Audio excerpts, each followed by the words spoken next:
You deserve the fullness that life has to offer, so why not make the small moments more special, delicious, and enchanting? Life Reimagined is where self-love comes first. Let's indulge in the simple pleasures, dig deeper into what we deserve, and make our spaces just a little more beautiful along the way.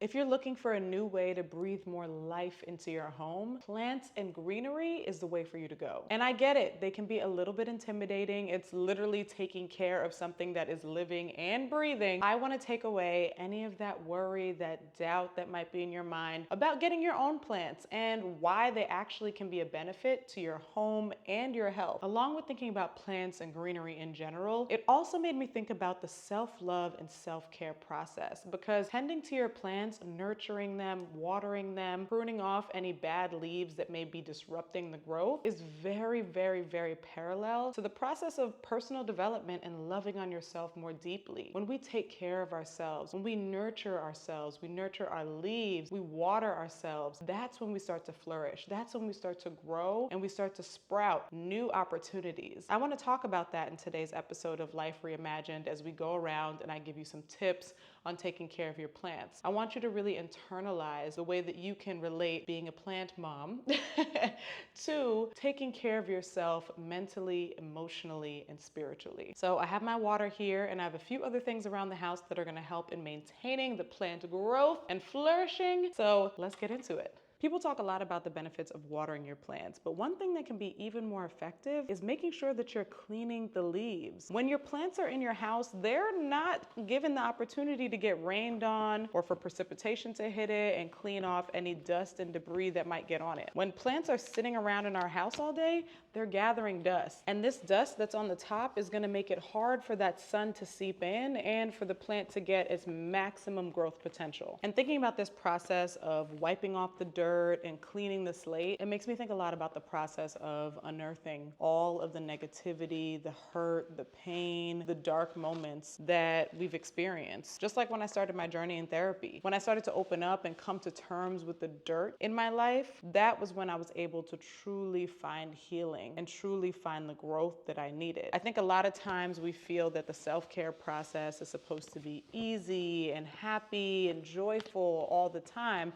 because those are the results that we want. But if you actually think about it, what we need is to confront those demons, because that's the only way we're going to move forward. That's the only way that we're going to learn from the mistakes that we've made. We're going to learn from the things that other people have done to us and move better. So wiping that dirt off, it may not be pretty, it may not look the best, but it is so necessary in helping to let the light leak in. I'm somebody who never actually considered having plants in my home for a while. It wasn't really something that was on my radar, but I want to say about 5 years ago or so, I started to see more people on social media flaunting their plants, talking about their plant care routine, and it got me a little bit intrigued. So I decided to do my own research, look into the benefits of plants, how they can fit into your home decor. And not only did I love the look and feel of plants in the home, obviously having a touch of greenery here and there can make a world of a difference, especially if you're in the process of redecorating. But in my research, I found that plants are really great because we as humans obviously need oxygen and we need a really great airflow. And the great thing about plants is that they provide that for us. So they're helping to purify the air in our homes, and we're kind of giving and taking. What we breathe out, they take in. And what the plants emit is what we're taking in as well. They may not move, they may not make sounds,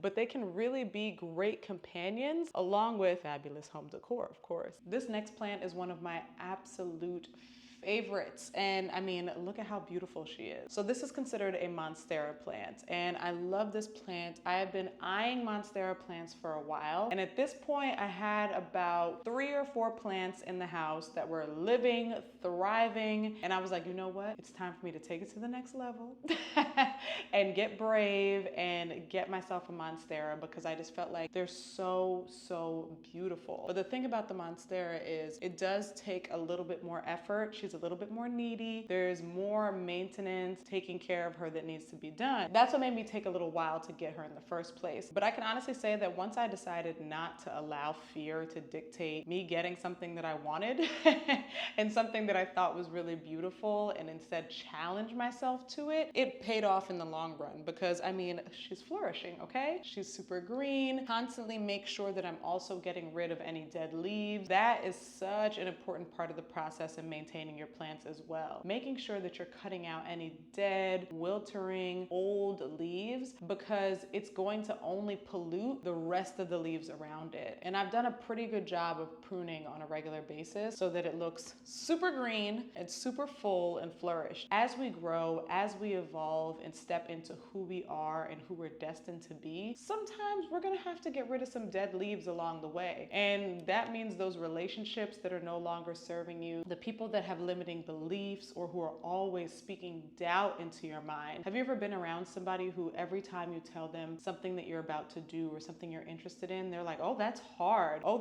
you wanna go there? That's far. Why would you wanna do that? And just have this very limiting spirit and energy. Those people, oh my gosh, I try to limit my contact with them. And if I can, I just get rid of them altogether, because it's so important for us to make sure that the people that are around us are truly there to nourish us, encourage us, make us feel our best. And not just that, also they're there to call us out when we're wrong. Dead leaves can also be enablers, people who just allow you to be reckless. I've talked about this before in the past, but I have a very tumultuous relationship with alcohol. I have since become a lot better at managing my alcohol, managing who I am and how I am when I am drinking. But in the past, your girl was living her life on the edge. And I was also surrounded by people who were just like, oh girl, it wasn't that bad. You weren't that bad. It's okay. You're living your life. You're young, XYZ. And to an extent, yes, I was living my life. It is okay for us to have fun, live, indulge, and make mistakes and not be perfect all the time. But when you're surrounded by people who are not willing to hold a mirror up, or not even willing to ask you like, hey, are you drinking a little bit more because you're hurt? Is there something going on? Is there something that we might need to talk about? And that was actually the case for me. I was drinking to clear my mind, to fill a void, to not think about all the things that were going on. And essentially what it did was it quieted my mind for a little bit. But when I got a little too drunk or a little too tipsy, that's when the anger, the hurt, the sadness, resentment, all of it came flooding out, because it was essentially just a little Band-Aid or a little patch over a way bigger wound. I didn't really have the people around me who were going to see that or who even cared enough to check in with me. They were more interested in having a drinking buddy, someone who's always going to say yes, someone who's always down for whatever. Once I decided to step out of that role and no longer be there as a punching bag or to make them feel better about themselves, it ruffled some feathers. It made people feel as though, oh, you're leaving me out, you don't care about me anymore, we're not friends anymore, all of the above. And yes, that, but also I need to take care of myself. I need to love on myself in a way better way than I was before. And I also need people around me who are going to make sure and hold me accountable in doing so. I think when it comes to getting rid of those dead leaves, you just have to think about the negativity, the hurt, the pain, and the enabling from all angles. So I did a little bit more research and found out that there were companies like The Sill and Bloomscape that actually delivered plants to your door. And you can go on their website, see which plants were low maintenance, which ones needed more light, less light, which ones were pet friendly, all of the above. And I was like, okay, this is gonna make it a lot easier for me, because I don't know the first thing about a lot of these plants. I don't know their names, I don't know their needs. So it was good to have everything just like spelled out for me. I took that as an opportunity to baby step my way into becoming a plant mom. And now I am not gonna look back. I actually wanna buy a plant for our baby's room. And I think it'll be nice just to have a plant around that grows with him. So this is my baby Cynthia. Obviously not all my plants have names, but some of them do. This is one of the oldest plants that I have. She's a snake plant. And I will say, if you are a beginner in the plant game, highly, highly, highly recommend getting yourself a snake plant, because they don't require light. They don't require a ton of watering. If you forget here or there, they're all right. They're fine. They're living their best lives. Cynthia's looking a little crazy right now though, because my cat, it was right by a windowsill that my cat Pepper likes to jump up onto. And so I think what was happening was she was hitting the leaves, and that kind of caused them to bend over, on top of the fact that the leaves were already getting super, super, super long. So what I'm gonna do is I'm gonna add some stalks here for support. I'm gonna see how I can work it. I don't know if I wanna use this or if I just wanna do the straight one. So I'm gonna play around a little bit and see if I can revive her. She just looks so sad, just drooped over like this when she's fully, fully healthy right now. So let's see what we can do. These stalks are great and they're green. I got them on Amazon. You might have seen a few of them in the Big Birds of Paradise plant that I have in the living room. They're great with keeping the leaves upright, and they blend in nicely because they're green also. So I really, really do love them. Okay, so you're just gonna stick it in here and then just attach it. The pack that I got from Amazon comes with all the things you need. So I have like these little clamps here that I can use to make sure that it's attached. And so this is just gonna help to give it some support so that it can more easily grow standing up. And hopefully I won't need to have them on these forever. When it comes to adding the support to my plants, it helps me to think about the fact that our self-love and self-care journeys do not need to be done by ourselves. We don't need to be in this process alone. We don't need to be on the struggle bus alone. This can actually be a good time for us to tap in and find those people who actually care and who are actually going to be there for us. And I get it, not all of us just has a tribe at our disposal or people around who actually care about our well-being and want to take care of us and listen to all of the things that we have going on a regular basis. So I'm also very, very big on therapy, seeking out professionals whose literal job is to help you to overcome what you're going through. Therapy is becoming more destigmatized these days, which is beautiful and such a blessing. But I do think that it's still a hump that a lot of people are trying to get over. I get it. It's not an easy journey going out there telling a complete stranger your life story and your struggles and all the things that you're going through. But I'm gonna tell you this right now. Even if you do have a tribe and you do have an amazing supportive group of friends, they are not your therapists. At the end of the day, there's only so much your people can take on, and especially when it has to do with your life and not their own. Sometimes it can be a bit of a disservice when we take our friends for granted and just dump all of our trauma and our issues onto them constantly. I think it's super important that we seek professionals, we seek that help elsewhere, because one, a therapist is going to give you a fresh perspective. They don't know who you're talking about. They don't know the people in your life. They are truly unbiased, and they're just going to give you the straight fact. They're going to help you to look into yourself a little bit more deeply. Also, they may not be as afraid to hurt your feelings. There are some people around you who are just going to be like, it's okay, girl, and they are well-meaning. They love you so much, but they might not give you the real.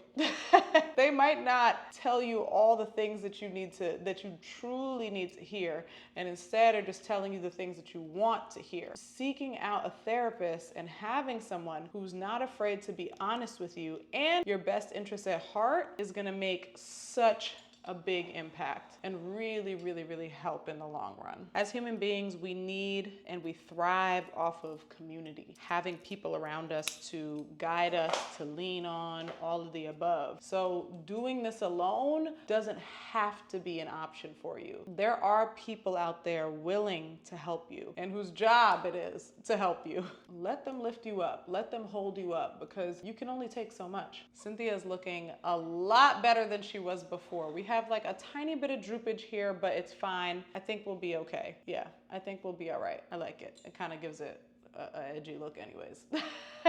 I hope that in this time we've spent primping and pruning my plant babies, that I've taken away just a little bit of the worry and intimidation that you might have behind getting some plants of your own, or if you already are a plant mama, that this has encouraged you to get another plant, or it reaffirms the fact that you're doing the right thing. Having plants in your home is such a beautiful and easy way to breathe new life into your space. If you're struggling with different ways to decorate your home, home and your space, a small plant here or there can make a huge difference. And I hope that you also took away some gems about loving yourself a little bit more deeply. You deserve to be taken care of. You deserve a self-care and self-love journey that's gonna fill you up. And you also deserve people around you and being in an environment that's conducive to making you the best version of you possible. Now, not perfect, because nobody is perfect, but as long as you're giving your best each and every day, as long as you're breaking down those barriers within yourself, as long as you're being brave and treating yourself to the fullness that life has to offer, you can't go wrong. The same way you tend to your plants or nurture your other relationships, tend to yourself. Water your soil. Watch that seed